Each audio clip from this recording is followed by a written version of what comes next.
last part of this lecture is actually something I mentioned at the beginning of this lecture, that is hue and saturation. This particular image is too magenta and it's too yellow.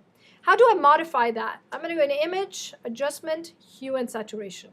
You can actually finagle with color balance, by the way. Those two go together. So you could say, you know what, let's try both, as usual. You would try both, save them with two different names and see which one is stronger.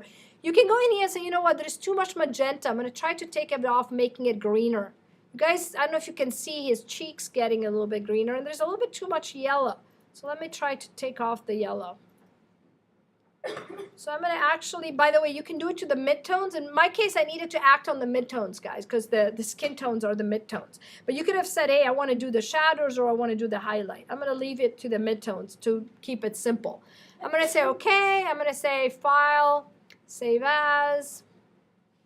I'm going to save it in my folder, and I'm going to get Kaylee and Opa and Color Balance.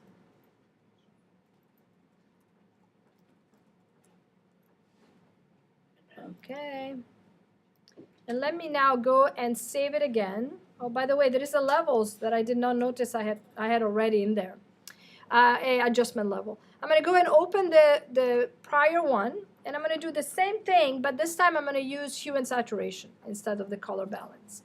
So hue and saturation, I like it better because you kind of really go, first of all, you have more colors. You remember earlier what you had was the magenta and green. You had like a few colors. Here I think you have a little bit more to tweak. Like you have cyan and blues. You have magenta and reds. So I'm going to go into the actually magentas. And I'm going to say I don't want it to be that. I'm going to leave the hue alone. I know you're taking color theory, so you know all these terms. I'm going to leave the hue alone. I'm going to just reduce the saturation of the magenta, how much is in there. And then I'm going to go into the yellows and do the same thing. So I'm doing what I did in color balance. Now, I still don't like the fact that he's so red on here. So I'm actually going to go also in the reds and change it. By the way, you could have done this all. Look how I'm exaggerating it right now. You could have done a lot of this through curves also, by the way. So I'm going to do this. A little bit less red on his cheek. I could actually also make it lighter or darker. That is another thing that this interface gives you that I really love. And you could actually do what you did with curves, you know, by adding here. But let's just keep it to more intuitive of going through the colors and deciding to remove saturation and make it lighter or darker. So I'm going to say, do I need a little bit darker? Sorry, I'm going to look if darker actually helps it instead of, no, I don't think so, actually. Okay, so I do File, Save As. And I'm not spending, I generally spend a lot longer on these tools, by the way, just because, you know, it takes generally time to get it right. Okay, so let's look at our two files and see which one is the winner. This is the one, oops, actually delete all the ones that I don't need. I'm actually, all the dodge and burn ones I still have open as well as the black and white ones. So there we are. So now I have just two. I have this one and this one. Which one do you think is better? I think that the hue and saturation gives you more control. What do you guys think? You were watching me. I think the hue and saturation, they're very, very similar, by the way. I'm just pushing it here, trying to find differences and stuff, but they both do the job.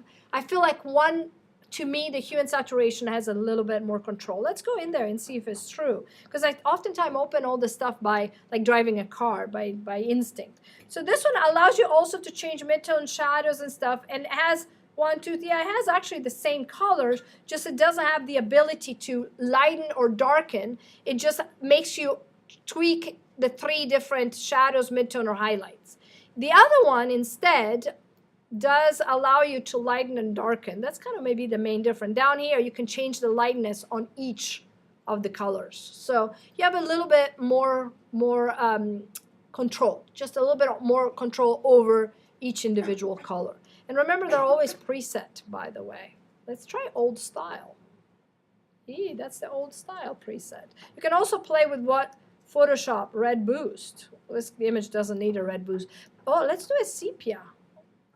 My bottom line is here, remember, there are always pre-made things by Photoshop that I tend to not use because I'm a bit of a control freak, but play with it just in case. If someone tells you do a sepia, try to see if it works that way. There are other ways to do a sepia, by the way, and I'll teach you that next class because I'm already, this class has enough content. But next class we'll talk about duotones and a lot of other things.